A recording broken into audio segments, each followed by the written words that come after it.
کیا بستیوں کے رہنے والے اس سے بے خوف ہیں کہ ان پر ہمارا عذاب رات کو واقع ہو اور وہ بے خبر سو رہی ہوں؟ اور کیا اہل شہر اس سے نڈر ہیں کہ ان پر ہمارا عذاب دن چڑھے آ نازل ہو اور وہ کھیل رہے ہوں؟ کیا یہ لوگ اللہ کے داؤں کا ڈر نہیں رکھتے؟ سن لو کہ اللہ کے داؤں سے وہی لوگ نڈر ہوتے ہیں جو خسارہ پانے والے ہیں۔ کیا ان لوگوں کو جو اہل زمین کے مر جانے کے بعد زمین کے مالک ہوتے ہیں یہ امر موجب ہدایت نہیں ہوا کہ اگر ہم چاہیں تو ان کے گناہوں کے سبب ان پر مصیبت ڈال دیں اور ان کے دلوں پر مہر لگا دیں کہ کچھ سن ہی نہ سکیں؟ یہ بستیاں ہیں جن کے کچھ حالات ہم تم کو سناتے ہیں، اور ان کے پاس ان کے پیغمبر نشانیاں لے کر آئے، مگر وہ ایسے نہیں تھے کہ جس چیز کو پہلے جھٹلا چکے ہوں اسے مان لیں۔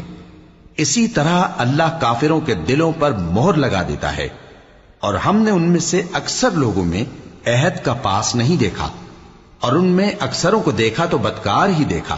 پھر ان پیغمبروں کے بعد ہم نے موسیٰ کو نشانیاں دے کر فرعون اور اس کے درباریوں کے پاس بھیجا تو انہوں نے ان کے ساتھ کفر کیا، سو دیکھ لو کہ خرابی کرنے والوں کا انجام کیا ہوا۔ اور موسیٰ نے کہا کہ اے فرعون، میں رب العالمین کا پیغمبر ہوں، مجھ پر واجب ہے کہ اللہ کی طرف سے جو کچھ کہوں سچ ہی کہوں۔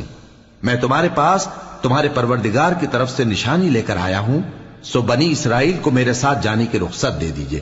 فرعون نے کہا اگر تم نشانی لے کر آئے ہو تو اگر سچے ہو تو لاؤ دکھاؤ۔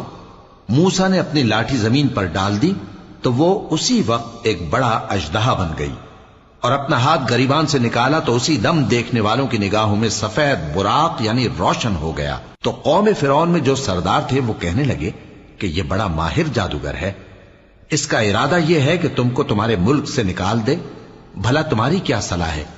انہوں نے فرعون سے کہا کہ فی الحال موسیٰ اور اس کے بھائی کے معاملے کو موقوف رکھیے اور شہروں میں نقیب روانہ کر دیجئے کہ تمام ماہر جادوگروں کو آپ کے پاس لے آئے۔